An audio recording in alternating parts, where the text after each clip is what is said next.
कुंज बिहारी। जय राधा माधव कुंज बिहारी। गोपी जन वल्लभ गिरिवरधारी। गोपी जन वल्लभ गिरिवरधारी। यशोदनंदन व्रज जन रंजन। यमुना तीर वनचारी। यमुना तीर वनचारी। जय राधा माधव कुंज बिहारी।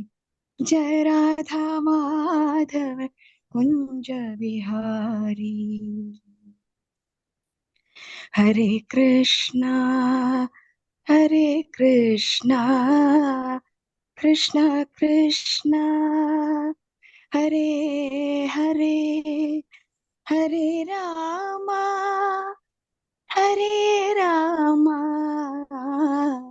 राम राम हरे हरे। हरे कृष्ण माताजी, दंडवत प्रणाम।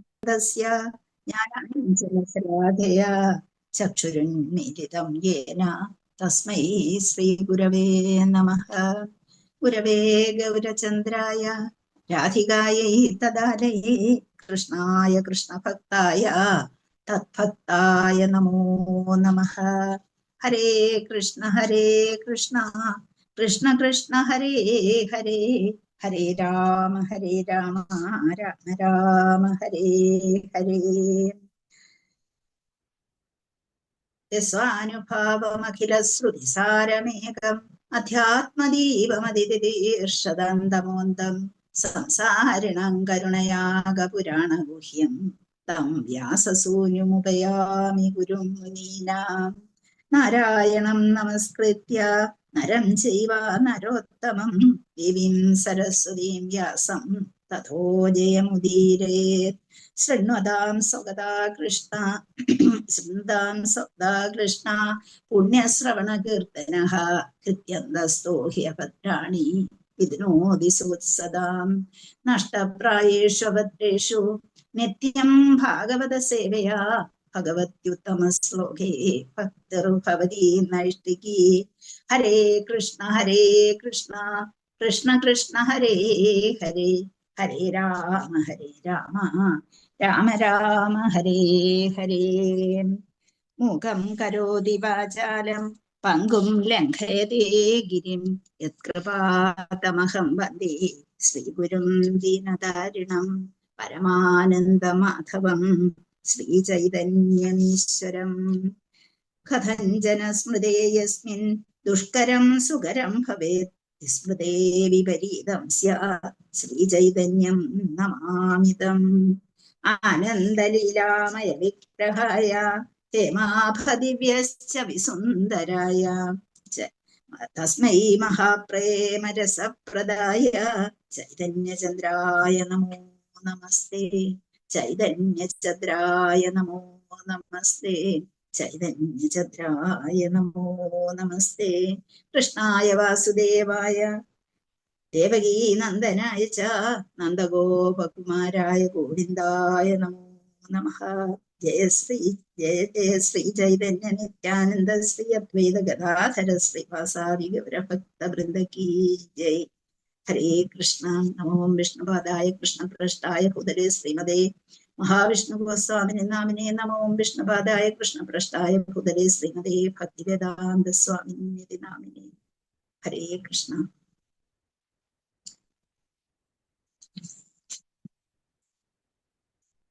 ഹരേ കൃഷ്ണ. ഇപ്പൊ നമ്മള് ഇന്ന് ശ്ലോകം 34 എടുക്കേണ്ടത്. അപ്പൊ അതിനുമുമ്പ് നമ്മൾ കഴിഞ്ഞ ദിവസം പഠിച്ചത് എന്തൊക്കെയാണെന്നൊന്ന് നോക്കാം. എല്ലാവരും അത് കേൾക്കുമ്പോ എല്ലാവർക്കും പ്രയാസമാകും അല്ലേ? ഹരേ കൃഷ്ണ. പിന്നെ നമ്മള് ഭഗവാന്റെ 3 രൂപങ്ങളെ, ഭഗവാൻ എടുത്തിരിക്കുന്ന 3 രൂപങ്ങളെ കുറിച്ച് പഠിച്ചു. അതിലെ ആദ്യത്തെ രൂപം ഏതായിരുന്നു എന്നൊന്ന് വിശദീകരിച്ചാണ് ഒരാൾ. ഹരേ കൃഷ്ണ. ഹരേ കൃഷ്ണ. എല്ലാവർക്കും ഭാഗവതം ക്ലാസ്സിലേക്ക് സ്വാഗതം. അപ്പൊ അതുപോലെ എന്റെ വിനീതമായ നമസ്കാരവും ഉണ്ട്. അപ്പൊ അതോടൊപ്പം ഞാൻ ഈ ക്വസ്റ്റ്യൻ കൂടി ചോദിക്കുകയാണ്. എല്ലാവർക്കും എന്നോട് ദേഷ്യം തോന്നരുത്. സത്യത്തില് അത് എന്തൊക്കെയാണെന്ന് ആർക്കെങ്കിലും ഓർമ്മയുണ്ടോ പറഞ്ഞത്? ക്വസ്റ്റ്യൻ ചോദിക്കുമ്പോഴാണല്ലോ എല്ലാവർക്കും പ്രയാസം അല്ലേ?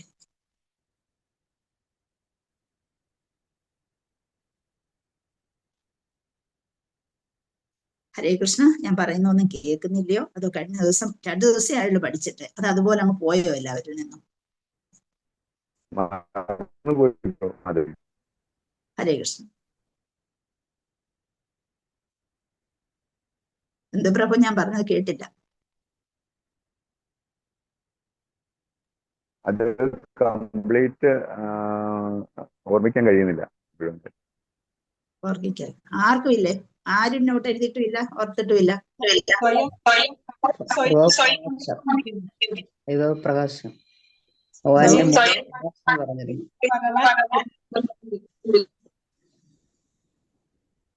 മൂന്ന് രൂപങ്ങളെ ബുദ്ധിച്ച് പറയട്ടെ. 3 രൂപങ്ങൾ എന്തൊക്കെയാണെന്ന് പറഞ്ഞു. പ്രകാശം, പ്രകാശം. അതിനൊന്നും ഞാൻ പറഞ്ഞില്ല 3 രൂപത്തിന്റെ പേര്. കൃഷ്ണ മാതാജി, കാരണോദേശായി വിഷ്ണു, അതാണ് മാതാജി. കാരണോദേശായി വിഷ്ണു, ഗർഭോദേശായി വിഷ്ണു. ഭഗവാൻ 3 തരത്തിലുള്ള രൂപം പ്രത്യേകമായിട്ടുണ്ട്. സ്വയം രൂപം, തദേകാത്മക രൂപം, അതൊന്നും മറന്നുപോയോ? ആവേശരൂപം, ഇത് 3ഉം പറഞ്ഞ് വിശദീകരണം തന്നതാണല്ലോ ഭഗവാൻ എടുത്ത 3 രൂപങ്ങളെ. ആദ്യം മാതാജി, തദേ കാമരൂപം, സ്വയം രൂപം, ആദേശരൂപം. ആവേശരൂപം, ആദേശമല്ല ആവേശം. ആവേശിക്കും. അതുപോലെ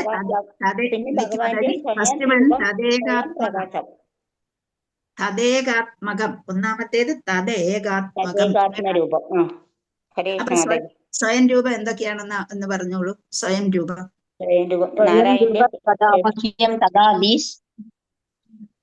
എന്തുമത്? അപ്പൊ ആരും ഇതൊന്നും നോട്ട് എഴുതി എടുത്തില്ലേ? ആരും ശ്രദ്ധിച്ചുമില്ലേ? ആരും? ഭഗവാന്റെ സ്വയം രൂപം 2ആയി പിരിയുന്നു. എന്തൊക്കെയാണ്? ഭഗവാന്റെ സ്വയം രൂപം, സ്വയം പ്രകാശം, സ്വയം രൂപവും സ്വയം പ്രകാശവുമായിട്ട്. അപ്പൊ ഇത് ഞാൻ വെറുതെ പറഞ്ഞതാണ്, ഒരു 2 ക്ലാസ് വെറുതെ പോയതാണ്. അപ്പം സ്വയം രൂപം തന്നെ വീണ്ടും സ്വയം രൂപമായിട്ടും സ്വയം പ്രകാശമായിട്ടും തിരിയുന്നു എന്ന് പറഞ്ഞു. അപ്പൊ നമുക്കിത് ആർക്കും മനസ്സിലാക്കാൻ പ്രയാസമുള്ളത് കൊണ്ടായിരിക്കും വിട്ടേക്കാം. നമുക്ക് അത് പോയിക്കോട്ടെ. എന്തോ പോകട്ടെ. ഇത് ബുദ്ധിമുട്ടാണെങ്കിൽ നമുക്ക് കുറച്ചുകൂടെ പഠിച്ചു കഴിഞ്ഞിട്ട് എടുക്കാം. ഇവർക്കൊന്നും ആയിട്ടില്ല, അതുകൊണ്ടാണ്. അപ്പം അതുകൊണ്ടായിരിക്കാം ഇത് കിട്ടാത്തതെന്ന് എനിക്ക് തോന്നുന്നു.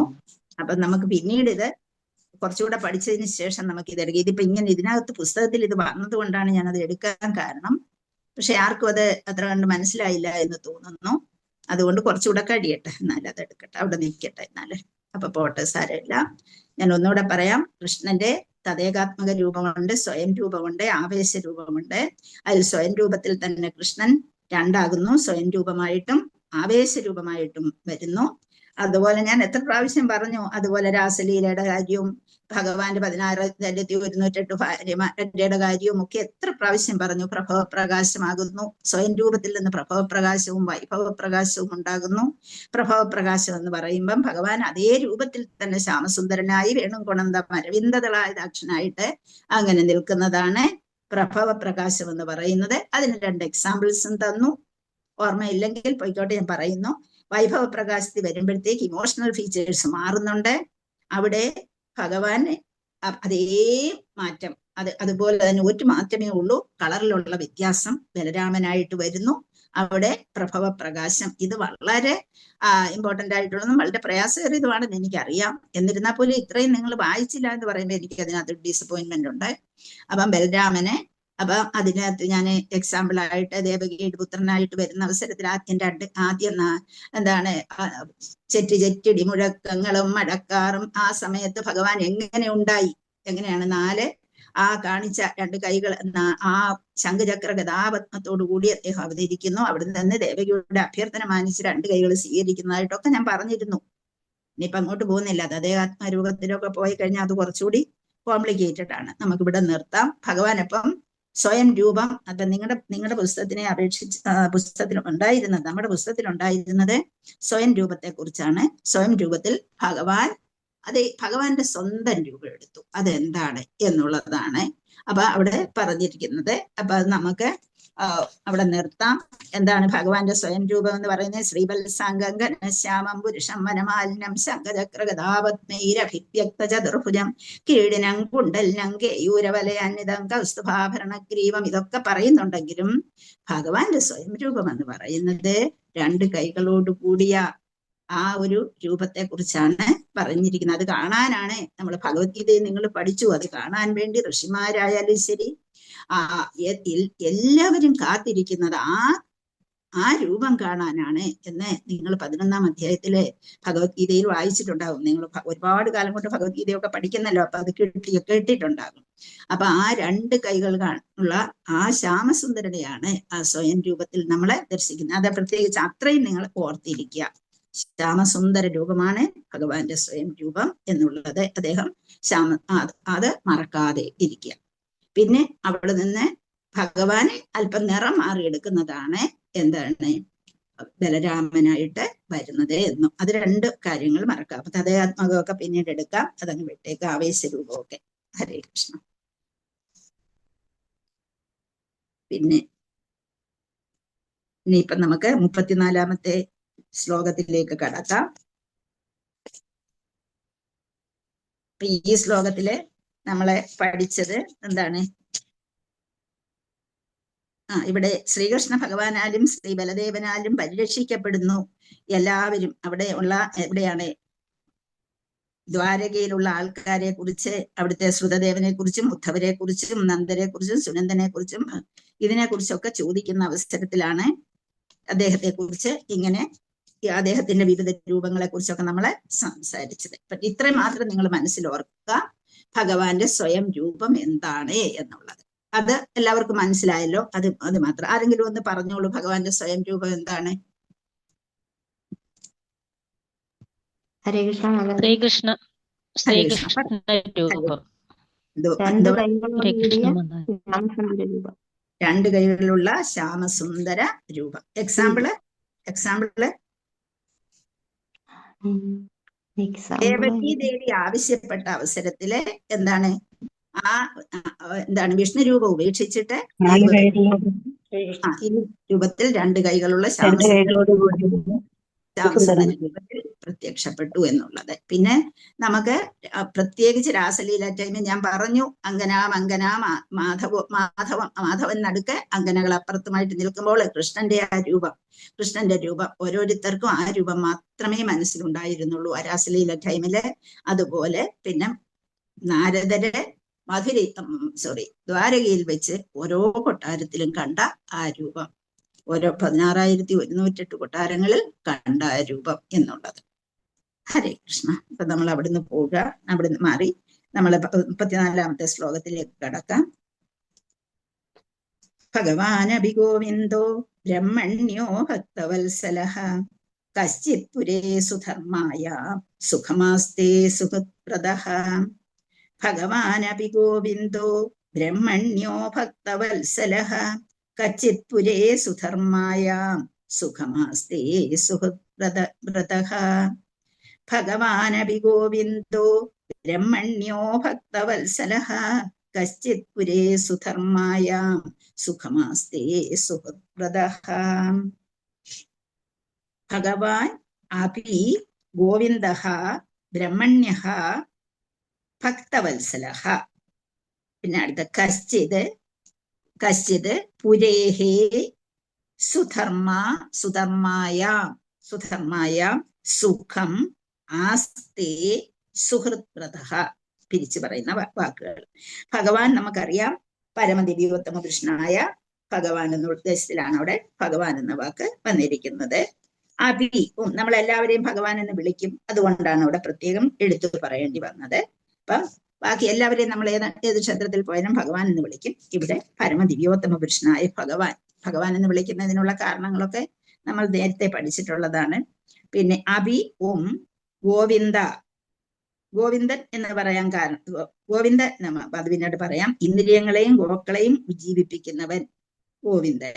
ബ്രഹ്മണ്യഹ, ബ്രാഹ്മണ്യഹ അല്ലെ, ബ്രഹ്മണ്യഹ, ബ്രാഹ്മണ്യഹ പുസ്തകത്തിലെ തെറ്റാണ്. ബ്രഹ്മണ്യഹ, ബ്രഹ്മണ്യഹ എന്ന് പറയുന്നത് ഭക്തർക്ക് പ്രതിജ്ഞാർപ്പിതമായിട്ടുള്ളവൻ, ഭക്തരെ സംരക്ഷിക്കുന്നവൻ എന്നുള്ള അർത്ഥം. ഭക്തവത്സലഹ, ഭക്തന്മാരോട് പ്രിയമുള്ളവൻ. കശ്ചിത്, അല്ലേ, കഴിഞ്ഞ ദിവസം പഠിച്ചതാണ്, അല്ലേ ഇല്ലേ എന്നൊക്കെ പറയുന്ന കശ്ചിത്. പുരേഹേ, പുരേഹേ, പുരേഹേ എന്ന് പറയുമ്പോ അവിടെ എന്താണ്, അവിടുത്തെ ദ്വാരകാപുരിയാണ് ഇവിടെ ഉദ്ദേശിച്ചത്. പുരി എന്ന് വെച്ചാൽ പട്ടണം, ഇവിടെ ദ്വാരകാപുരി. സുധർമായ, ധർമ്മശീലമായ സദസ്. സുധർമ്മ, സുധർമ്മ ഇവിടെ നിന്ന് വന്നതാണെന്നറിയാം ഇല്ല. ദേവേന്ദ്രൻ ഭഗവാനെ ദ്വാരകയിലേക്ക് അയച്ചു കൊടുത്ത സുധർമ്മപുരി, സുധർമ്മ എന്ന് പറഞ്ഞ രാജകൊട്ടാരത്തിലെ ആ സദസ് സുധർമ്മയ. സുഖം, സുഖം സുഖം തന്നെ. ആസ്തേ എന്ന് പറഞ്ഞാൽ അനുഭവിക്കുക. സുഹൃത് വ്രതഃ, സുഹൃത്തുക്കളുടെ മധ്യേ, സുഹൃത്തുക്കളുടെ മധ്യേ. ഇത്രയും വാക്കുകളാണ് ഇവിടെ ഉള്ളത്. ഭഗവാൻ അഭി ഗോവിന്ദോ ബ്രഹ്മണ്യോ ഭക്തവത്സലഃ കശ്ചിത് പുരേ സുധർമായ സുഖമാസ്തേ സുഹൃത്ത്. ഹരേ കൃഷ്ണ. വിവർത്തനം, ട്രാൻസ്ലേഷൻ ആൻഡ് പർപ്പട്ട് ശ്രീ ഭക്തിവേദാന്ത സ്വാമി ശ്രീല പ്രഭുപാദിക്ക് ജയ്. ഹരേ കൃഷ്ണ. ഒരല്പം പ്രാർത്ഥനയോടുകൂടി നമ്മുടെ പ്രഭുപാദരുടെ പാദത്തിൽ നമ്മുടെ മനസ്സിനെ അർപ്പിച്ച് അല്പം പ്രാർത്ഥനയോടുകൂടി ഇരുന്നെങ്കിലേ നമുക്കിത് മനസ്സിലാക്കാൻ കഴിയുള്ളൂ. അതുകൊണ്ട് ആരുടെയും കുറ്റമല്ല, ഇത്രയും പ്രയാസമേറിയ സബ്ജക്റ്റാണിത്. അത് ഓർത്തിരിക്കുക. അത് ഭഗവാന്റെ കാരുണ്യം വേണം, അതുപോലെ ഗുരുവിന്റെ കാരുണ്യം വേണം. ഇതൊക്കെ ഉണ്ടെങ്കിലേ നമുക്കിതൊക്കെ ഓർത്തിരിക്കാൻ കഴിയുള്ളൂ. അതുകൊണ്ട് ഭഗവാൻ അല്പം ഇവിടെ ഭാഗവതത്തിന്റെ മുമ്പിൽ ഇരിക്കുമ്പോഴെങ്കിലും അല്പം ഭഗവാനെ കുറിച്ച്, ഭഗവാൻ ഈ കാരുണ്യത്തോട് ഇത് മനസ്സിലാക്കാനുള്ള ശക്തി തന്നെ. ഇതിപ്പോ പറഞ്ഞു തരുന്ന ആളിനോ നമുക്ക് ഒന്നുമുള്ള കഴിവല്ല നമ്മളിത് മനസ്സിലാക്കുന്നത്. ഗുരുകൃപാ കടാക്ഷവും അതുപോലെ ഭഗവാന്റെ കൃപാ കടാക്ഷവും, ഇത് രണ്ടും ഉണ്ടെങ്കിലേ നമുക്ക് എന്തെങ്കിലും മനസ്സിലാവുള്ളൂ. അല്ലാതെ കേട്ടിട്ട് പോകാമെന്ന് മാത്രമേ ഉള്ളൂ. ഹരേ കൃഷ്ണ. വന്ദേഹം ശ്രീഗുരോ ശ്രീയുതപദകമലം ശ്രീഗുരുവിൻ വൈഷ്ണവംശ ശ്രീരൂപം സാഗ്രജാതം സഹഗണരഘുനാഥനിതം തം സജീവം സദ്വൈതം സാവധൂതം പരിജനസഹിതം കൃഷ്ണ ചൈതന്യദേവം ശ്രീരാധാകൃഷ്ണപാദാൻ സഹഗണലളിതാ ശ്രീവിശാഖാന്വിതംശ്ച. ഹേ കൃഷ്ണ കരുണാ സിന്ധോ ദീനബന്ധോ ജഗൽപദേ ഗോപേശ ഗോപികാകാന്ത രാധാകാന്ത നമോസ്തുതേ. തപ്തകാഞ്ചന ഗൗരാംഗീ രാധേ വൃന്ദാവനേശ്വരി വൃഷഭാനുസുതേ ദേവി പ്രണമാമി ഹരിപ്രിയേ. വാഞ്ചാകൽപതരൂപ്യശ്ച കൃപാസിന്ധുഭ്യേവ ച പതിതാനാം പാവനേഭ്യോ വൈഷ്ണവേഭ്യോ നമോ നമഃ. ഹരേ കൃഷ്ണ കൃഷ്ണ കൃഷ്ണ ഹരേ ഹരേ, ഹരേ രാമ രാമ രാമ ഹരേ ഹരേ. ഹരേ കൃഷ്ണ. നമുക്ക് രാധാറാണിയുടെയും അതുപോലെ മഹാപ്രഭുവിന്റെയും പഞ്ചതത്വയുടെയും എല്ലാവരുടെയും അനുഗ്രഹത്തോടു കൂടി നമുക്ക് ഈ ക്ലാസ്സിലേക്ക് കടക്കാം. അവരുടെയൊക്കെ അനുഗ്രഹം ഇല്ലാതെ നമുക്ക് ഇതൊന്നും മനസ്സിലാക്കാൻ കഴിയില്ല. അതുകൊണ്ടാണ് പ്രത്യേകിച്ച് അവരുടെ അനുഗ്രഹം നമുക്ക് വേണേ എന്ന് പറയുന്നത്. കാരണം അല്ല, നമ്മുടെ ബുദ്ധി കൊണ്ട് എത്താൻ ഒക്കുന്ന ഒന്നല്ല. ആരും അതിനകത്ത് വിഷമിക്കേണ്ട കാര്യമില്ല. നമുക്ക് അതിവിടെ ചെന്ന് എത്തണമെന്നുണ്ടെങ്കിൽ നമ്മളെ ഗുരുക്കന്മാര് സഹായിക്കണം, അല്ലാതെ നമുക്ക് അവിടെ. അതുകൊണ്ടാണ് മുമ്പേ നമ്മൾ പറയുന്നത് കഥഞ്ജന സ്മൃതേ യസ്മിൻ ദുഷ്കരം സുകരം ഭവേ വിസ്മൃതേ വിപരീതം സ്യാത് ശ്രീ ചൈതന്യം നമാമിതം എന്ന് പറയുന്നത്. ഏത് രീതിയിലാണെങ്കിലും ശരി, മഹാപ്രഭുവിനെ കുറിച്ച് ചിന്തിച്ചാൽ നമുക്ക് ഏറ്റവും വൈഷമ്യമേറിയ ഏതൊരു കാര്യമാണെങ്കിൽ പോലും അത് നമുക്ക് ഈസി ആയിട്ട് കിട്ടും. കാരണം മഹാപ്രഭു അത് തരും. അത്ര കാരുണ്യവാനാണ് മഹാപ്രഭു എന്ന് പറയുന്നത്. മഹാപ്രഭുവിനെ കുറിച്ച് ചിന്തിക്കാതെ അഥവാ മഹാപ്രഭുവിനെ പ്രാർത്ഥിക്കാതെ നമ്മൾ ബുക്ക് എടുത്തോണ്ടിരുന്നാൽ ഭാഗവതം ഒരു സാധാരണ ബുക്കായി മാറും. അവിടെ നമുക്കൊന്നും കിട്ടത്തില്ല. നമുക്ക് എന്തെങ്കിലും ഒന്ന് കിട്ടണമെങ്കിൽ ആരെ ആദ്യം ചിന്തിക്കണം? നമുക്കിതെല്ലാം തന്ന ആ മഹാപ്രഭുവിനെയും അത് കഴിഞ്ഞ് രാധാറാണിയെയും കുറിച്ച് പ്രത്യേകം ചിന്തിക്കാൻ ശ്രമിക്കണം. അങ്ങനെ അവിടുത്തെ ഓർക്കാതിരിക്കുന്നത്, ഓർത്ത് കഴിഞ്ഞാൽ നമുക്ക് ഈസി ആയിട്ടുള്ളതെല്ലാം നമുക്ക് വളരെ വളരെ നമ്മുടെ മനസ്സിലേക്ക് വരും. അത് ഈസി ആയിട്ട് നമ്മുടെ മനസ്സിലേക്ക് കിട്ടും. പക്ഷേ ആ ഓർക്കാതിരുന്നാലോ ഈസി ആയിട്ടുള്ളതൊക്കെ ഡിഫിക്കൽട്ടായി മാറുകയും ചെയ്യും. അതാണ് ആ നമ്മൾ പഠിക്കുന്ന പുസ്തകത്തിന്റെ പ്രാധാന്യം എന്ന് പറയുന്നത്. നമ്മൾ എന്താണെങ്കിലും ഇതിനെക്കുറിച്ച് ഇപ്പം പഠിക്കാൻ വന്നിരിക്കുന്നു, നമ്മൾ ബുക്ക് എടുത്തിരിക്കുന്നു, നമ്മൾ വെറുതെ വായിച്ചു വിടുന്നു, ഒന്നും നമുക്ക് കിട്ടുകയില്ല. കാരണം ആരുടെയും കാരുണ്യം നമ്മളിലില്ല. അപ്പം അതുകൊണ്ടാണ് ആ ശ്ലോകം ഞാൻ എന്നും രാവിലെ പറയുന്നത്, കഥഞ്ജന സ്മൃതേയസ്മിൻ ദുഷ്കരം സുഖരം സ്പതി. ആരെ ഓർത്താലാണോ നമുക്ക് ദുഷ്കരമായിട്ടുള്ളതും സുഖരമായിട്ടും ഭവിക്കുന്നത് ആ മഹാപ്രഭുവിന് നമസ്കാരം. അതുപോലെ നമ്മളെ മറന്നുപോയാൽ വിസ്മൃതം വിപരീതം സ്യാത് ശ്രീ ചൈതന്യം. അത് ഏറ്റവും ഈസി ആയിട്ടുള്ളത് പോലെ നമുക്ക് ഡിഫിക്കൽട്ട് ആയിട്ട് പോകും. അതുകൊണ്ടാണ് നമ്മൾ എപ്പോഴും മഹാപ്രഭുവിനെ ഓർത്തിരിക്കണം മനസ്സിലെന്ന് പറയുന്നത്. ഹരേ കൃഷ്ണ. മഹാപ്രഭുവിനും രാധാറാണിക്കും പൂർണ്ണമായ നമസ്കാരങ്ങൾ അർപ്പിച്ചുകൊണ്ട് വേണം നമ്മള് കൃഷ്ണനെ കുറിച്ച് അറിയാനായിട്ട് ശ്രമിക്കാൻ. അല്ലാതെ കൃഷ്ണനെ നമുക്ക് കിട്ടിയില്ല. കൃഷ്ണൻ അത്രമാത്രം വൈഷമ്യമേറിയ ഒരു കാര്യമാണ്. കൃഷ്ണനെ മനസ്സിലാക്കുക എന്ന് പറയുന്നത് എളുപ്പമുള്ള ഒരു കാര്യമല്ല. നമ്മളൊക്കെയും വിചാരിക്കേണ്ട ഒന്നാണ്. പറയും, കൊണ്ടൽ വർണ്ണ തിരുമേനിയ സദാ കണ്ടു കണ്ടു മരുവുന്ന രാധികെ നീണ്ട നീല നയനങ്ങൾ കൊണ്ടാ വൈകുണ്ഠഗാത്രം ഇവനൊന്നു കാട്ടണേ. ഇന്ദ്രനീല മണി പോലെ മിന്നുമീ നന്ദനന്ദന സുവർണ വിഗ്രഹം ചന്ദ്രഭാനു ശതതുല്യ ശോഭയോടെ എന്നുവൻ ഹൃദി ഉല്ലസിക്കണേ എന്ന് പറഞ്ഞുകൊണ്ടാണ് നമ്മൾ എപ്പോഴും ഭഗവാനെ കുറിച്ച് ചിന്തിക്കുന്നത് തന്നെ ആ ഒരു ഭാവത്തോടു കൂടിയായിരിക്കണം. അവരുടെയൊക്കെ കയ്യിലിരിക്കുന്ന കാര്യമാണ് നമ്മുടെ കയ്യിലേക്ക് കിട്ടണം. നമുക്കത് വായിക്കാൻ കഴിയണം, മനസ്സിലാക്കാൻ കഴിയണം. നമ്മളെന്ന് പറയുന്ന നിസ്സാരമായ ആൾക്കാരാണ്. അപ്പൊ നമുക്ക് അവരുടെ കയ്യിലിരിക്കുന്ന ആ നന്ദനന്ദന സുവർണ വിഗ്രഹം അതെങ്ങനെ തരണം നമ്മളിലേക്ക്?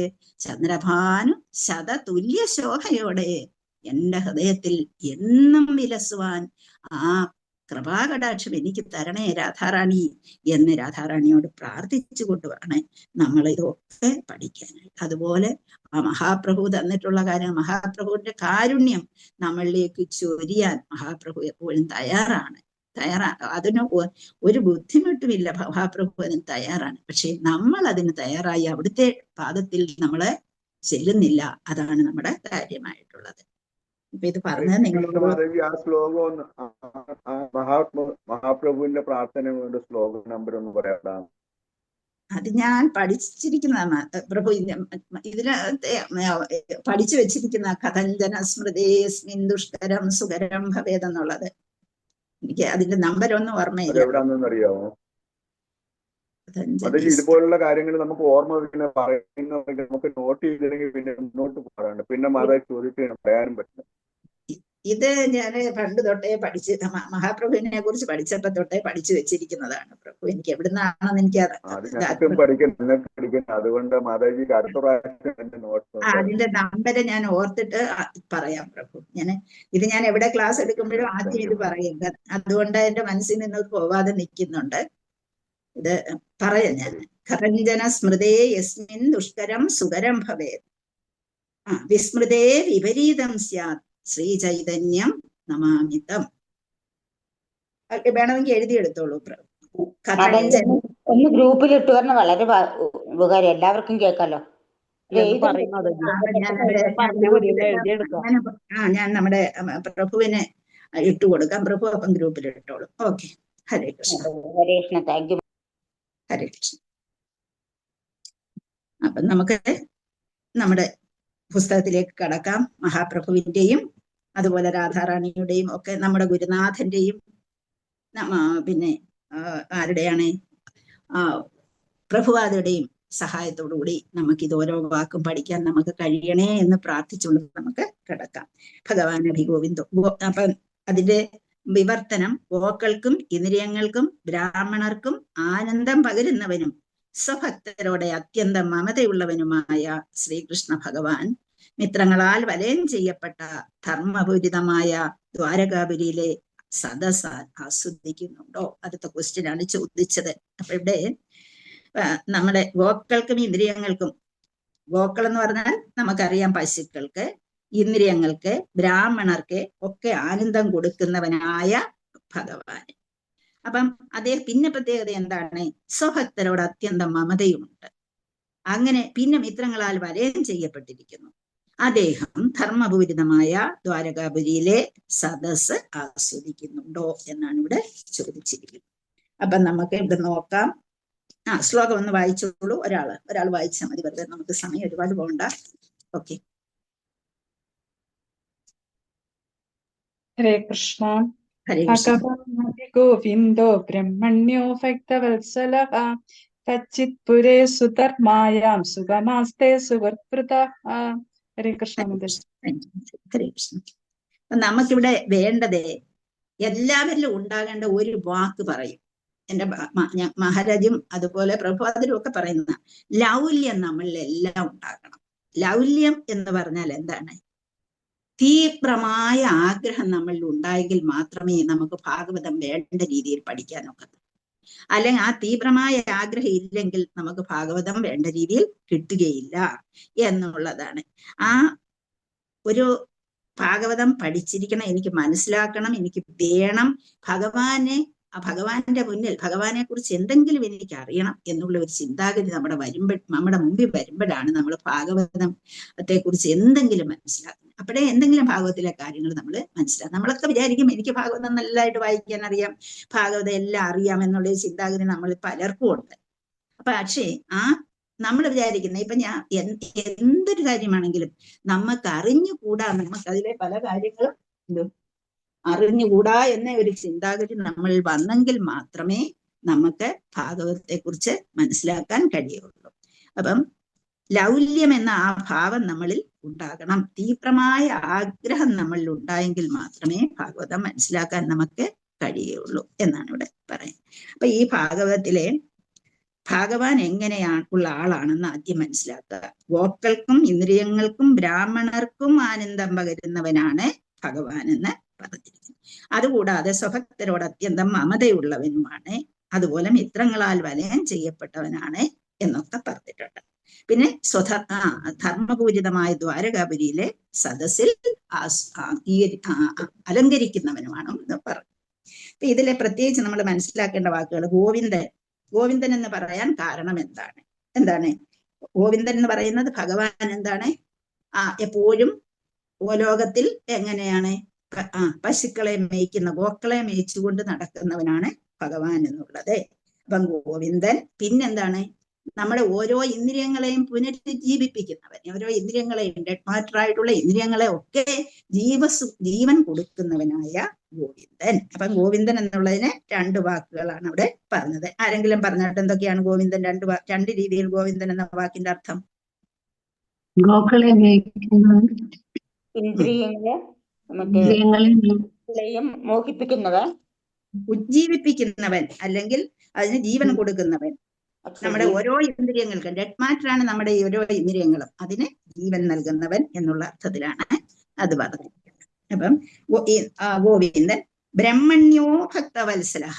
ബ്രഹ്മണ്യോ എന്ന വാക്കിന്റെ അർത്ഥം ബ്രഹ്മണ്യോ എന്ന് വെച്ചാൽ നമുക്ക് എല്ലാവർക്കും അറിയാം, ബ്രാഹ്മണൻ അല്ലെ? ബ്രാഹ്മണനാണ്. എല്ലാ രീതിയിലും ഭഗവാൻ എപ്പോഴും എടുത്തു പറയും ഗോബ്രാഹ്മണ ഹിതായജ അല്ലെ?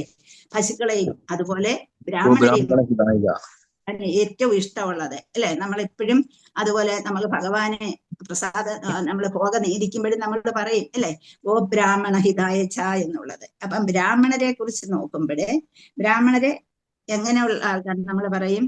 പഠന പാഠന യജന യാചന ഒക്കെ ഇത് ബ്രാഹ്മണരുടെ പ്രത്യേകതകളാണ്. പഠിപ്പിച്ചു കൊടുക്കുക, അത് മനസ്സിലാക്കി കൊടുക്കുക, ഇതൊക്കെ ബ്രാഹ്മണരുടെ ജോലിയിൽപ്പെട്ടതാണ്. ഇപ്പൊ നമുക്കറിയാം. പിന്നെ അവരുടെ പ്രത്യേകതയെ കുറിച്ച് നിങ്ങൾ ഭഗവത്ഗീതയിൽ ശരിക്കും ഒരു ചാപ്റ്റർ മൊത്തം ആ ബ്രാഹ്മണരെ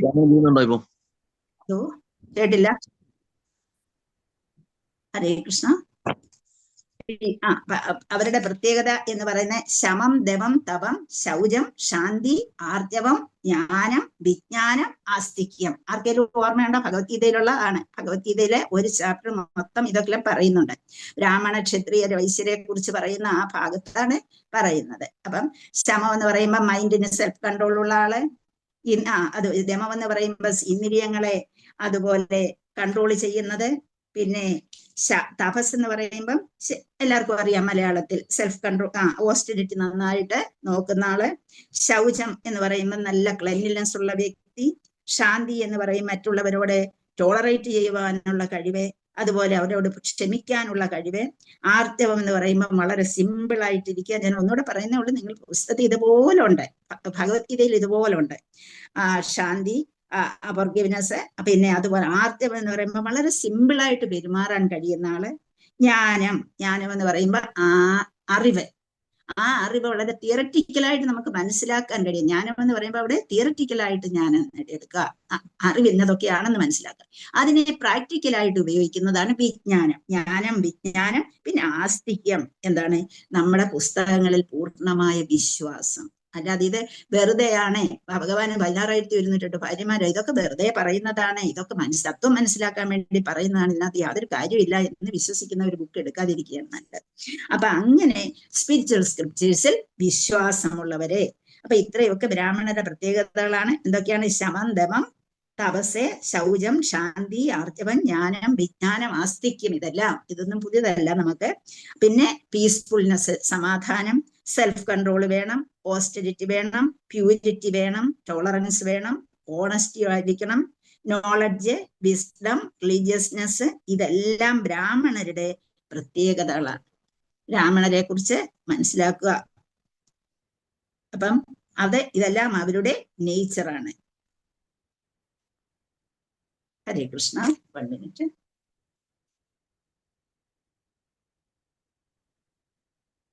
ഇവിടെ അപ്പൊ ഇത് ഗോവിന്ദന് ബ്രഹ്മണ്യോ ഭക്തവത്സല, ഭക്തന്മാർക്ക് സന്തോഷം പ്രദാനം ചെയ്യുന്നവൻ. 1 മിനിറ്റ്. ആ ശ്ലോകം ഒന്ന് വായിക്കും. ശ്ലോകം വായിച്ചോളൂ.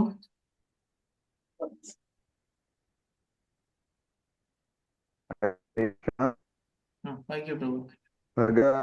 ഭഗവതീമായ ഭഗവാനഭിഭൂമിന്ദോ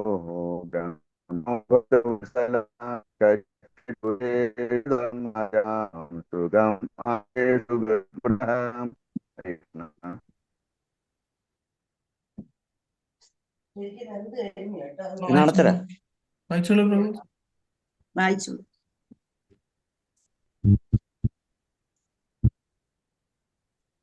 ഹരേ കൃഷ്ണ. ആരാ വായിക്കാൻ തുടങ്ങി? വായിച്ചു കഴിഞ്ഞു. ഗംഗാ പ്രഭു വായിച്ചു. ശ്രീലത ഹരേ കൃഷ്ണ. ഹരേ കൃഷ്ണ. ഭഗവാനവി ഗോവിന്ദോ ബ്രഹ്മണ്യോ ഭക്തവത്സലഃ കച്ചിത് പുരോ സുധർമായാം സുഖമാസ്തേ സുഹൃതഃ. ഹരേ കൃഷ്ണ. ഹരേ കൃഷ്ണ. ഇപ്പം ഗോവിന്ദൻ, ബ്രഹ്മണ്യൻ, ഭക്തവത്സലൻ, ഈ 3 വാക്കുകളാണ് ഇവിടെ ഭഗവാനെ കുറിച്ച് പറഞ്ഞിരിക്കുന്നത്. ഭഗവാൻ ഭക്തവത്സലനാണെന്ന് സൂചിപ്പിക്കുന്നു. അതുപോലെ തന്നെ ഷഡൈശ്വര്യ പൂർണ്ണനാണ് എന്ന് പറഞ്ഞിരിക്കുന്നു. ഷഡൈശ്വര്യത്തെ കുറിച്ച് നമ്മൾ നേരത്തെ പഠിച്ചിട്ടുള്ളത് എന്തൊക്കെയാണ്? സമ്പത്ത്, ശക്തി, ജ്ഞാനം, സൗന്ദര്യം, കീർത്തി, പരിത്യാഗം.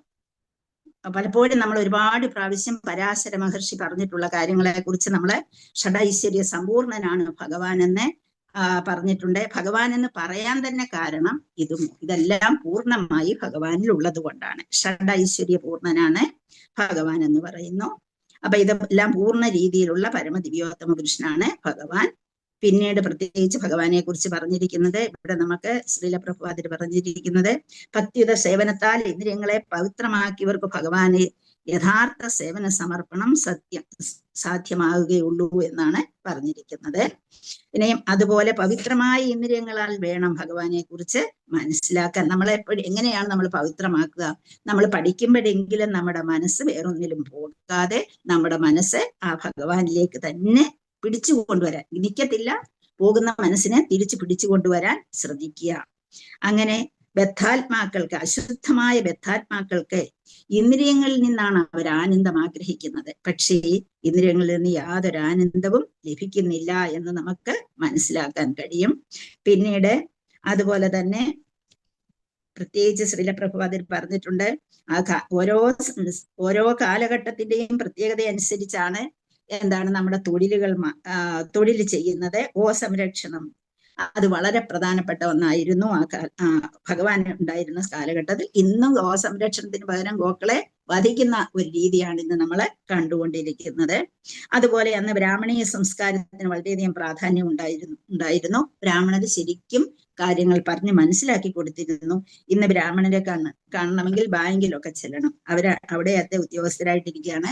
അപ്പൊ അവർക്കൊന്നും കാര്യങ്ങൾ പറഞ്ഞു തരാനുള്ള യാതൊരു പ്രാധാന്യവും അവർ കൊടുക്കുന്നില്ല എന്ന് നമുക്കറിയാവുന്നതാണ്. പിന്നെ ബ്രാഹ്മണ സംസ്കാരത്തിലൂടെ മാത്രമേ സത്യസന്ധത, പ്രശാന്തത, ഇന്ദ്രിയ സംയമനം, സഹിഷ്ണുത, ലാളിത്യം, സാമാന്യ ജ്ഞാനം ഇതെല്ലാം നമുക്ക് ലഭിക്കുന്നുള്ളൂ എന്നാണ് ഇവിടെ പറഞ്ഞിരുന്നിരിക്കുന്നത്. അപ്പൊ അത് ഇന്നത്തെ ബ്രാഹ്മണൻ എന്ന് പറഞ്ഞാൽ നമ്മൾ മനസ്സിലാക്കുന്ന അനുസരിച്ച് ബ്രഹ്മത്തെ മനസ്സിലാക്കാൻ കഴിയുള്ളവനെയാണ് ബ്രാഹ്മണൻ എന്ന് പറയുന്നത്. അപ്പൊ അവരുടെ ആരാണോ ഈ കാര്യങ്ങളെല്ലാം ഉള്ള ആൾക്കാര്, എന്താണ് സത്യസന്ധതയും പ്രശാന്തതയും അതുപോലെ ഇന്ദ്രിയ സംയമനവും സഹിഷ്ണുതയും ലാളിത്യവും ഇതൊക്കെ ആരിലുണ്ടോ അവനെ ബ്രാഹ്മണൻ എന്ന് നമുക്ക് പറയാം എന്നുള്ളത്. അപ്പൊ അല്ലാതെ പേരിന് ഒരു മകൻ, നമ്മൾ നേരത്തെ അത് പഠിച്ചിട്ടുണ്ട്, ബ്രാഹ്മണനും ബ്രഹ്മബന്ധുവിനെ കുറിച്ചൊക്കെ പഠിച്ചിട്ടുണ്ട് അല്ലെ. അപ്പൊ ആ ബ്രഹ്മബന്ധു ആരാണ്, ബ്രാഹ്മണൻ ആരാണ് എന്നൊക്കെ പഠിച്ചിട്ടുണ്ട്. അപ്പൊ അതുകൊണ്ട് നമ്മളെ ബ്രാഹ്മണൻ എന്ന് പറയുന്നത് ആ ജാതിയിൽ പെട്ടേ ബ്രാഹ്മണനാകൂ എന്നുള്ളൊരു നിഷ്കർഷ ഇവിടെ ഉണ്ടാകുന്നില്ല. പിന്നീട് ബ്രാഹ്മണ സംസ്കാരത്തിൽ വളർന്നു വരുന്ന ഒരാൾ ബ്രാഹ്മണനായി തീരുകയും ഭഗവാനെ യഥാരൂപത്തിൽ ദർശിക്കുകയും ചെയ്യുന്നു. വൈശിഷ്ട്യമായ ബ്രാഹ്മണീയ പരിപൂർണത ആർജിച്ച ഒരുവൻ ഭഗവത് ഭക്തനായി തീരേണ്ടതാകുന്നു എന്നാണ് ഇവിടെ പറഞ്ഞിരിക്കുന്നത്. അപ്പൊ ഒന്ന് ആലോചിച്ച് നോക്കൂ, നമ്മള് ബ്രാഹ്മണീയ വൈശിഷ്ടത നമ്മളിൽ ഉണ്ടാക്കിയെടുത്തതിന് ശേഷം മാത്രമേ നമുക്ക് ഭഗവത് ഭക്തനായി തീരാൻ കഴിയുള്ളൂ. അപ്പൊ നമ്മൾക്ക് യഥാർത്ഥ ഭക്തനാകണമെന്നുണ്ടെങ്കിൽ ബ്രാഹ്മണന്റെ ആ ഗുണവിശേഷങ്ങളെല്ലാം നമ്മളിൽ ഉണ്ടാകണം. അതുകൊണ്ട് ആരും തെറ്റിദ്ധരിക്കരുത്, നമ്മൾ ബ്രാഹ്മണനായിട്ട് ജനിച്ചെങ്കിൽ മാത്രമേ നമുക്ക് ആ ഗുണവിശേഷങ്ങൾ ഉണ്ടാകാവൂ എന്ന് വിചാരിക്കരുത്. അത് പ്രത്യേകമായിട്ട് പറഞ്ഞിരിക്കുന്നു. പിന്നെ ഭഗവാനെ എങ്ങനെയാണ് നമ്മളെ സ്നേഹിക്കേണ്ടത്, ഭഗവാനെ ഏത് രീതി, എല്ലാവർക്കും മുക്തിക്കാണ് പ്രാധാന്യം കൊടുക്കുന്നത്. മുക്തി നേടണം എന്നുള്ള ചിന്തയാണ് കൂടുതൽ ആൾക്കാർക്കും ഉള്ളത്. മുക്തി എന്ന് പറയുന്നത് എന്താണ് എന്നൊന്ന് ആലോചിച്ച് നോക്കിക്കേ. മുക്തി എന്താണ്? ഇതൊക്കെ നമ്മൾ പറഞ്ഞിട്ടുള്ള കാര്യങ്ങളാണ്. മുക്തി എന്ന് പറയുന്നത്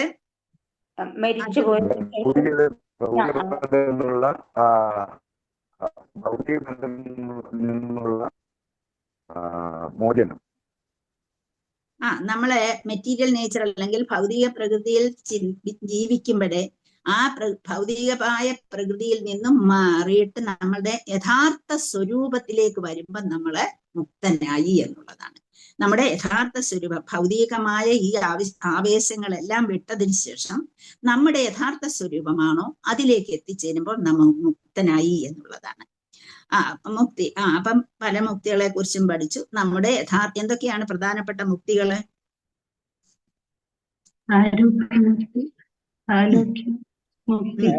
സാലോക്യം, സാമീപ്യം, പിന്നെന്താണ്, പിന്നെ ഓർമ്മ കിട്ടില്ല മാതാജി.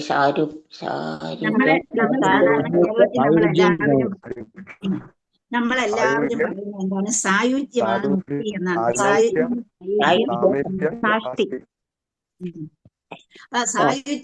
സായുജ്യമാണ് മുക്തി എന്നുള്ളതിനെ നമ്മൾ അർത്ഥമായിട്ട് പോലും പഠിച്ചിട്ടുള്ളത്, സായുജ്യം. പക്ഷേ ഭക്തന്മാർ ഈ സായുജ്യത്തെ മുക്തി പദത്തിലേക്ക് ഇഷ്ടപ്പെടുന്നില്ല. അപ്പം ഭഗവാനിലേക്ക് ലയിച്ചു ചേരുന്ന ആ ഭാവത്തെ നമ്മൾ എടുക്കുന്നില്ല. യഥാർത്ഥത്തിൽ ആദ്യത്തെ പടിയാണ് സായുജ്യം എന്ന് പറയുന്നത്. അതിന് വേറൊരു പേരൂടെ ഉണ്ട്, എന്താണ്? കൈവല്യം അല്ലെ. കൈവല്യം, മോക്ഷം. കൈവല്യം എന്ന് വെച്ചാൽ നമ്മൾ പഠിച്ചിട്ടുള്ളത് മോക്ഷം എന്നാണ്. കൈവല്യം അല്ലെങ്കിൽ സായുജ്യം. പിന്നെന്താണ്? സാലോക്യം, സാരൂപ്യം, സാമീപ്യം, സാഷ്ടി. എന്തൊക്കെയാ? സാലോക്യം ഭഗവാന്റെ, സാമീപ്യം ആദ്യത്തെ എടുത്തോളൂ. സാമീപ്യം ഭഗവാന്റെ കൂടെ വസിക്കാൻ കഴിയുന്ന ഒരു അവസ്ഥ, ഭഗവാൻ എപ്പോഴും കൂടെ ഉണ്ടെന്നുള്ള അവസ്ഥ, സാമീപ്യം. സാലോക്യം ഭഗവത് ലോകത്തിലെത്താൻ കഴിയുന്ന അവസ്ഥയാണ് സാലോക്യം എന്ന് പറയുന്നത്. സാലോക്യം, സാമീപ്യം, സാരൂപ്യം ഭഗവാന്റെ അതേ രൂപത്തിൽ ദർശിക്കാൻ, അതേ രൂപത്തിലെത്താൻ കഴിയുന്നവരുണ്ട്. അപ്പൊ സാരൂപ്യം, പിന്നെ സാഷ്ടി. ഇതാണ് 4 പ്രധാനപ്പെട്ട മുക്തി മാർഗങ്ങൾ. 4 അതൊക്കെയാണ്. ഇതൊക്കെ നമ്മൾ നേരത്തെ നോക്കിയിട്ടുള്ളതാണല്ലോ. അപ്പൊ അങ്ങനെ അത് കഴിഞ്ഞതിന് ശേഷം നമ്മൾ നമ്മുടെ യഥാർത്ഥ രൂപത്തിലേക്ക്, യഥാർത്ഥ സ്വരൂപത്തിലേക്ക് എത്തിച്ചേരുന്നു. അതാണ് എന്തൊക്കെയാണ് അവിടെ എന്തൊക്കെയാണ് ഉള്ളത്? ഏതൊക്കെയാണ്? നമ്മൾ ഏതെങ്കിലും ഒരവസ്ഥയിൽ ഭഗവാനെ സേവിക്കാൻ തുടങ്ങും. പല അവസ്ഥകളിൽ നമുക്ക് ഭഗവാനെ സേവിക്കാൻ കഴിയും. അപ്പൊ അതിൽ സ്നേഹനിർഭരമായ രീതിയിൽ, ഏത് രീതിയിലാണോ നമ്മൾ ഭഗവാനെ സേവിക്കുന്നത്, അവിടെ എന്തൊക്കെ വരും? ആദ്യമേ നമ്മൾ അതും ഇതുപോലെയാണ്. ആദ്യം ശാന്തഭാവം, പിന്നെന്താണ്? ദാസ്യം, സഖ്യം, വാത്സല്യം, മാധുര്യം. ശാന്തഭാവം എന്ന് പറയുമ്പോ എന്തേ ഉള്ളൂ, ഇതൊക്കെ നമ്മൾ ഒരുപാട് പഠിച്ചതുകൊണ്ട് ഇനി അതൊക്കെ നിങ്ങൾക്ക് അറിയാം. ശാന്തം എന്ന് പറയുമ്പോ എന്താണ്? ഭഗവാനെ കുറിച്ച് അറിയാം. ഭഗവാനുണ്ട്, ഭഗവാനെ റെസ്പെക്ട് ചെയ്യേണ്ടതാണ്. ഭഗവാൻ നമ്മളിൽ നിന്നൊക്കെ വളരെ ഉയർന്ന ആളാണ്. ഭഗവാനെ കുറിച്ച് നന്നായിട്ട് അറിയാം. ഭഗവാനെ ആദരിക്കണമെന്നും ഭഗവാനെ റെസ്പെക്ട്, ഇതെല്ലാം നമുക്ക് അറിയാം. ആ ഒരു ഭാവത്തെയാണ് ശാന്തഭാവം എന്ന് പറയുന്നത്. ഭഗവാനെ കുറിച്ച് ചിന്തിക്കുന്നുണ്ട്, ഭഗവാൻ ഉണ്ടെന്നറിയാം, ഭഗവാനെ വളരെ സ്നേഹത്തോടു കൂടി കാണുന്നുണ്ട്, ശാന്തഭാവം. പിന്നെ ഭഗവാൻ എന്ത് പറഞ്ഞാലും ഞാൻ ചെയ്യാൻ തയ്യാറാണ് എന്നും പറഞ്ഞിരിക്കുന്ന ദാസ്യഭാവം നമുക്ക് അറിയാവുന്നതാണ്. എന്തേ? ആരെ കുറിച്ച്? ഹനുമാൻ സ്വാമിയെ കുറിച്ച്. എന്ത് വേണമെങ്കിലും, എന്ത് രീതിയിലും ഭഗവാന് വേണ്ടി എന്ത് ചെയ്യാൻ തയ്യാറായി നിൽക്കുക. പിന്നെ സഖ്യഭാവം, ഭഗവാനെ സ്വന്തം സുഹൃത്തായിട്ട് കരുതുക. നമുക്കറിയാം, അതിനൊക്കെ എക്സാമ്പിൾ ഒക്കെ പറഞ്ഞിട്ടുള്ള. വാത്സല്യഭാവം, ഭഗവാനെ സ്വന്തം മകനെ പോലെ, സ്വന്തം കുഞ്ഞിനെ പോലെ എന്തും ചെയ്തു കൊടുത്ത് കൂടെ നിൽക്കുക. എന്ന് വെച്ചാൽ ഭഗവാന് ഞാനില്ലെങ്കിൽ ജീവിക്കാൻ പറ്റത്തില്ല. ഭഗവാൻ വൃന്ദാവനത്തിലൊക്കെ താമസിക്കുമ്പോൾ ഭഗവാനെ ഒരു അസുരന്മാര് വന്നു എന്ന് പറയുമ്പോൾ, ഉപദ്രവിക്കാൻ വന്ന് കേൾക്കുമ്പോഴത്തേക്ക് അവിടെ ഇവിടെയും പോയി ചരട് ജപിച്ച് കെട്ടുന്നു, അല്ലെങ്കിൽ ഗോക്കളുടെ ഗോമൂത്രം കൊണ്ടുവന്ന് ഭഗവാനെ കുളിപ്പിക്കുന്നു. അങ്ങനെ ഒരുപാട് കാര്യങ്ങൾ ഭഗവാന് വേണ്ടി ചെയ്യുക. എനിക്ക് ഭഗവാനെ സംരക്ഷിക്കാൻ കഴിയുമെന്നുള്ള ചിന്ത എനിക്ക് ഉണ്ടാക്കിയെടുക്കുക. ഭഗവാനെ സംരക്ഷിക്കാൻ കഴിയുമെന്നുള്ളതല്ല, സോറി, ഭഗവാനെ ഞാൻ നോക്കിയില്ലെങ്കിൽ ഭഗവാനെ നോക്കാൻ ആളില്ല എന്നുള്ള ആ ഒരു ചിന്താഗതി അത് മനസ്സിൽ വെച്ചുകൊണ്ടിരിക്കുക. ഭഗവാനെ എന്റേതാണ്, ഭഗവാൻ എനിക്ക് സംരക്ഷിക്കണം എന്നുള്ള ആ ചിന്താഗതി വരുന്ന അവസ്ഥ. അതുപോലെ നമ്മുടെ മാധുര്യഭാവം, അവിടെ പിന്നെ ഭഗവാന് വേണ്ടി എന്തും സർവ്വതും ഭഗവാന് വേണ്ടി സമർപ്പിക്കുക. അവിടെ യാതൊരു വ്യത്യാസമില്ല. ഭഗവാൻ എന്ത് പറഞ്ഞാലും, ഇപ്പൊ നമുക്കറിയാം, നിങ്ങൾ കഥ കേട്ടിട്ടുണ്ട്, ഭഗവാൻ എന്താണ് ആ ഒരു തലവേദന അഭിനയിക്കുന്നു. നാരദരോട് പറയുന്നു, എനിക്ക് എന്താണ് ആരുടെയെങ്കിലും ഭക്തന്മാരുടെ പാദത്തിലെ പൊടി കൊണ്ടുവന്ന് വിരട്ടിയാൽ മാത്രമേ എന്റെ തലവേദന മാറത്തുള്ളൂ എന്ന് പറയും. അപ്പൊ നാരദരോട്ടം തുടങ്ങി ഓടിച്ചെന്ന് ലക്ഷ്മി ദേവിയോടെയും അതുപോലെ എല്ലാ ഭക്തന്മാരോടെയും എല്ലാവരോടെയും ചോദിക്കുന്നു. ആരും കൊടുക്കാൻ തയ്യാറാകുന്നില്ല. എന്താണ്? പാദത്തിലെ പൊടിയാണ് കൊടുക്കേണ്ടത്, അത് ഭാവമാണ്, അയ്യോ ഭഗവാനാണെന്നും പറഞ്ഞ് മാറിപ്പോകുന്നു. എല്ലാരും മാറുന്നു. പക്ഷെ ആര് മാത്രം കൊടുത്തു? അവിടെ ഗോപികമാര്. അപ്പൊ എനിക്ക് ദോഷം വന്നാലും വേണ്ടില്ല, എന്റെ ഭഗവാൻ വേദന കുറയ്ക്കണം, ആ ചിന്താഗതി. അതുപോലെ ഭഗവാനെ പിന്നെ വേറെ ഒന്ന്, സർവസമർപ്പണം, എല്ലാം ഭഗവാന് വേണ്ടി സമർപ്പിക്കുക. അവിടെ ഞാനില്ല, അവിടെ എല്ലാം സമർപ്പിച്ചു കഴിഞ്ഞു എന്നുള്ള ആ ഭാവം. നമ്മള് കേട്ടിട്ടുണ്ട്, ഭഗവാനെ കാണാതെ വരുമ്പോഴേ എത്ര വിഷമത്തോടു കൂടിയാണ് ഗോപികമാരോടി നടക്കുന്നത്. ഈവൻ തുളസിയോട് പോലും ചോദിക്കും, നമസ്തേ തുളസി കല്യാണി, നമോ വിഷ്ണുപ്രിയേ ശുഭേ, നമോ മോക്ഷപ്രദേ ദേവി, നമസമ്പത് പ്രദായിനി. ഞങ്ങളുടെ കൃഷ്ണൻ എവിടെയെന്ന് കണ്ടോ? ഞങ്ങൾ കൃഷ്ണനെ കാണാതെ ഒരു മിനിറ്റ് പോലും നിൽക്കാൻ വയ്യാത്ത അവസ്ഥയിലെത്തുന്നു. ആ ഒരു ഭാവത്തിൽ എത്തിപ്പെടുന്ന മാധുര്യഭാവം. അപ്പൊ ഏറ്റവും ഉന്നതമായിട്ടുള്ളത് മാധുര്യമാണ്. അവിടെ ഞാനില്ല, ഞാൻ എല്ലാം അങ്ങ് ഭഗവാനിൽ അങ്ങ് സമർപ്പിച്ചു കഴിഞ്ഞു. വേറൊരു ആഗ്രഹവും എനിക്കില്ലാത്ത ഒരു ഭാവമാണ് അവിടെ കാണുന്നത്. അപ്പൊ അങ്ങനെ പല രീതിയിലും നമുക്ക് ഭഗവാനെ മനസ്സിലാക്കിയും സ്നേഹിക്കാനും ഒക്കെ കഴിയുന്നുള്ളതാണ്. പിന്നെ അതുപോലെ ഭഗവാന്റെ അതീന്ദ്രിയ പ്രീതി നമ്മളിലേക്ക് ആകർഷിക്കുന്ന ഒരു പരിശുദ്ധ ഭക്തന്റെ അവസ്ഥയിലേക്ക് ഉയരുവാൻ നമ്മള് ശ്രമിക്കണം എന്നുള്ളതാണ്. ഇപ്പം ബ്രാഹ്മണീയ ഗുണങ്ങൾ വളർത്തിയെടുത്തെങ്കിൽ മാത്രമേ നമുക്ക് ഭഗവാനെ മനസ്സിലാക്കാനും ഭഗവാനെ കുറിച്ച് അറിയാനും ആ ഒരു രീതിയിലേക്ക് എത്തിച്ചേരാനും കഴിയുള്ളൂ. നമ്മളിപ്പം വിചാരിക്കുന്ന പോലെയല്ല, നമ്മളിൽ ആ ഗുണം വളർത്തിയെടുക്കേണ്ടിയിരിക്കുന്നു. എങ്കിൽ മാത്രമേ പരിശുദ്ധ ഭക്തനിലേക്ക് ആയിത്തീരാൻ നമുക്ക് കഴിയുള്ളൂ എന്നുള്ളതാണ്. ഭഗവാനുള്ള പ്രത്യേക പ്രീതി അയാളുടെ ഗുണശ്രേഷ്ഠതയാണ്. അല്ലാതെ കപടമായ അന്തസ്സാലല്ല എന്ന് നമുക്ക് മനസ്സിലാക്കാൻ കഴിയും. അതിന് എക്സാമ്പിൾ ഒക്കെ കൊടുത്തിട്ടുണ്ട് ശ്രീല പ്രഭുപാദര്. ഇവിടെ എന്താണ് ഒരു പ്രത്യേക പ്രീതി ഉണ്ടാകണം എന്നൊക്കെ പറഞ്ഞിട്ട് കുറെ എക്സാമ്പിൾസ് ഒക്കെ കൊടുത്തിട്ടുണ്ട്.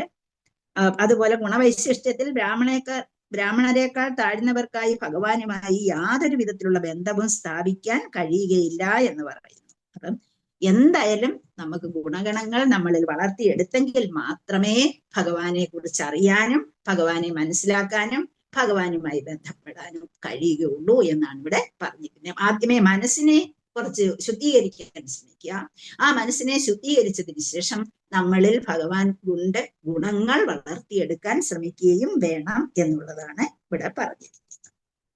അപ്പൊ അവിടെ ഭഗവാൻ യുധിഷ്ഠിര മഹാരാജാവ് ദ്വാരകാപുരിയിലെ ധർമ്മനിഷ്ഠരായ വ്യക്തികളെ കുറിച്ച് അന്വേഷിച്ചു, അവരുടെ പ്രവർത്തനങ്ങളെ കുറിച്ച് അന്വേഷിച്ചു. അപ്പൊ ധർമ്മനിഷ്ഠയിൽ ജീവിക്കുന്നവർക്ക് മാത്രമേ ഭഗവാനെ കൂടുതൽ മനസ്സിലാക്കിയെടുക്കാൻ കഴിയുള്ളൂ. അത് അങ്ങനെ ഉള്ളവരായിരുന്നു അവിടെ ഉണ്ടായിരുന്നത്. പിന്നീട് ഭഗവാന്റെ ഇച്ഛ അനുസരിച്ച് ലാസ്റ്റിൽ അതിനെല്ലാം വ്യതിയാനം സംഭവിക്കുന്നുണ്ട്. ഇപ്പൊ നിങ്ങൾ ചോദിക്കും ലാസ്റ്റിൽ അങ്ങനെ സംഭവിച്ചില്ലേ എന്ന് ചോദിക്കാം. പക്ഷെ അത് വരുന്നത് ആരുടെ ഇച്ഛയാണ്? ഭഗവത് ഇച്ഛയാണ് അവരെ തിരിച്ചു കൊണ്ടുപോകുക എന്നുള്ളതും അതുകൊണ്ടാണ് അവരുടെ ഭാവം മാറിപ്പോയത് എന്ന് നമ്മൾ മനസ്സിലാക്കണം. അപ്പൊ പരമസത്യത്തെ ഗുണവർണ്ണനം ചെയ്യണമെന്നുണ്ടെങ്കിൽ അതിൽ ആനന്ദം കൊള്ളണമെന്നുണ്ടെങ്കിൽ നമ്മള് ധർമ്മനിഷ്ഠരായി മാറാൻ ശ്രമിക്കണം. എന്നാൽ മാത്രമേ ശരിക്കും നമുക്ക് ഭഗവാനെ കുറിച്ച് അറിയാൻ കഴിയുള്ളൂ.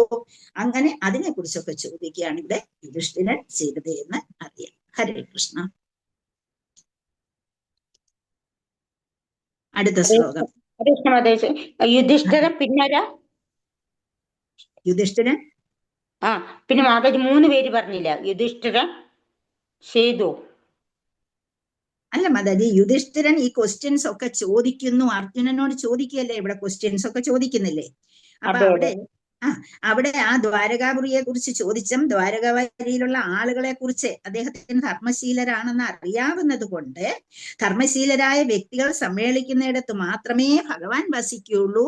അതുകൊണ്ടാണ് ഭഗവാന്റെ കൂടെ വന്ന ഇവിടെയുള്ള ആൾക്കാരെല്ലാം ധർമ്മശീലരായിരുന്നു എന്ന് മനസ്സിലാക്കിയെടുക്കുന്നത്. ഇത് ഞാൻ പറഞ്ഞത് അവസാനം ഭഗവാൻ പോയപ്പോൾ ഇവരെ എല്ലാം തിരിച്ചു വിടാൻ വേണ്ടി അവരിൽ അജ്ഞത ഉണ്ടാക്കുകയും അവർ തമ്മിൽ തല്ലുകയും ചെയ്തു എന്നൊക്കെ നിങ്ങൾ കഥകളിൽ കേട്ട് കാണും. അപ്പൊ അത് ഉണ്ടാകാൻ കാരണം ഭഗവത് ഇച്ഛയാണ്. തിരിച്ചു കൊണ്ടുപോകാൻ മാർഗമാണ് അവരിൽ അഹംഭാവം ഉണ്ടാക്കിയെടുത്തു. ഞങ്ങൾ ഭഗവാന്റെ ആൾക്കാരാണ് എന്നുള്ള ഒരു ചിന്താഗതി അവരിൽ ഉണ്ടാക്കിയെടുക്കുകയാണ് ചെയ്തതെന്ന് പറഞ്ഞത്. ഹരേ കൃഷ്ണ. അടുത്തത് 35-36 ഒരുമിച്ചാണ്. മംഗളായ ച ലോകാനാം ക്ഷേമായ ച ഭവായ ച ആസ്തേ യദുകുലാം ഭോത് ആവാദ്യോ അനന്ത സഖ പുമാൻ യത് ബാഹുദണ്ഡഗുപ്തായാം സുപുര്യാം യദവോർച്ഛിതാം ക്രീഡന്തി പരമാനന്ദം മഹാപൗരുഷികായിവ. മംഗളായ ച ലോകാനാം ക്ഷേമായ ച ഭവായ ച ആസ്തേ യദുകുലാം ഭോദോ വാദ്യോ അനന്ത സഖ പുമാൻ.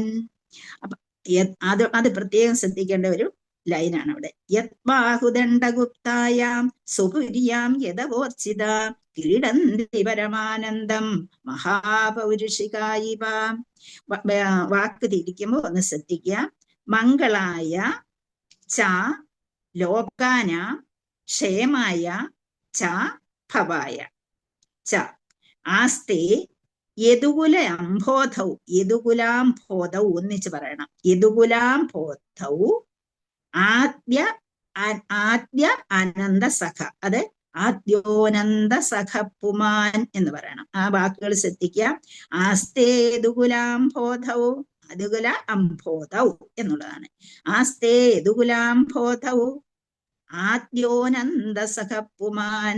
അത് പിരിച്ച് അത് മനസ്സിലാക്കിയെടുക്കുക. ആസ്തേ യദുകുല അംഭോധൗ ആദ്യോ അനന്ത. ആദ്യ അനന്ത, അതാണ് ആദ്യോനന്ദ എന്ന് പറയുന്നത്. ആദ്യോനന്ദ സഖ പുമാൻ യത് ബാഹുദണ്ഡഗുപ്തായാം സ്വപുര്യാം യദവോർച്ഛിതാം ക്രീഡന്തി പരമാനന്ദം മഹാപൗരുഷിക ഇവ. അവിടെ മംഗളായ ച ലോകാനം, ആ ഫസ്റ്റ് ലൈന് പ്രയാസമില്ല, ക്ഷേമായ ച ഭവായ ച. സെക്കൻഡ് ലൈനാണ് ശ്രദ്ധിക്കേണ്ടത്. ആസ്തേ യദുകുലാം ബോധൗ ആദ്യോനന്ദ സഹപുമാൻ യത് ബാഹുദണ്ഡഗുപ്തായ സ്വപുര്യാം യദവോർജിത ക്രീഡന്തി പരമാനന്ദം ഹാ പൗരുഷിക ഇവ. മംഗളായ എന്ന് പറയുമ്പോൾ സർവമംഗളത്തിനായി, ലോകാനാം എന്ന് പറയുമ്പോൾ എല്ലാ ലോകങ്ങളുടെയും, ക്ഷേമായ പരിപാലനത്തിനായി, ഭവായ ഉന്നതിക്കായി. അപ്പൊ എത്ര വാക്കുകളാണ് ഇവിടെ ഭഗവാനെ വേണ്ടി വന്നിരിക്കുന്നതിന് പറഞ്ഞ്. സർവമംഗളത്തിനായി, മംഗളത്തിനായി, പിന്നെ എല്ലാ ലോകങ്ങളുടെയും ക്ഷേമായ പരിപാലനത്തിനായി, ഭവായ അവയുടെ ഉന്നതിക്കായി, ഭവായജ. ഇനി സെക്കൻഡ് ലൈനിലേക്ക് വരൂ.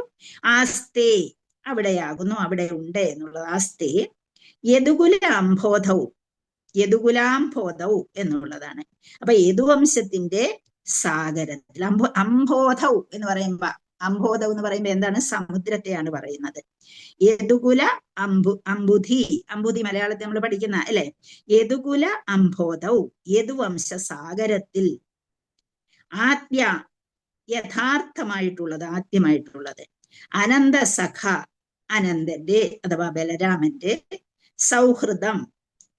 അപ്പൊ ഒരു ബലരാമന്റെ ആ സഖ എന്ന് പറഞ്ഞിരിക്കുന്നത് കൊണ്ടാണ് അവിടെ സൗഹൃദം എടുത്തത്. പുമാൻ, പരമ ആസ്വാദകനായിട്ടുള്ള ആളെ പുമാൻ എന്ന് പറയുമ്പോഴേ. അപ്പൊ അവിടുത്തെ വാക്കുകളെ ആസ്തേ യദുകുലാംബോധൗ ആദ്യോ അനന്ത സഖപുമാൻ യത് ബാഹുദണ്ഡഗുപ്തായാം, യത് ആരുടെ, ബാഹ്യദണ്ഡഗുപ്തായാം എന്ന് പറഞ്ഞാൽ അദ്ദേഹത്തിന്റെ ബാഹുക്കളാൽ സംരക്ഷിക്കപ്പെടുകയാൽ, ബാഹുദണ്ഡഗുപ്തായാം അദ്ദേഹത്തിന്റെ ബാഹുക്കളാൽ സംരക്ഷിക്കപ്പെടുകയാൽ, സ്വപുര്യാം അദ്ദേഹത്തിന്റെ സ്വന്തം നഗരത്തിൽ, യാദവഹ യദുവംശത്തിലെ അംഗങ്ങൾ, അർച്ചിതാഹ അവർ അർഹിക്കുന്നത് പോലെ, ക്രീഡന്തി ആസ്വദിക്കുന്നു, പരമാനന്ദം അതീന്ദ്രിയജ്ഞാനം, പൗരുഷികാഘ എന്ന് പറഞ്ഞാൽ ആത്മീയ ആകാശത്തിലെ ആളുകൾ, ഇവ പോലെ.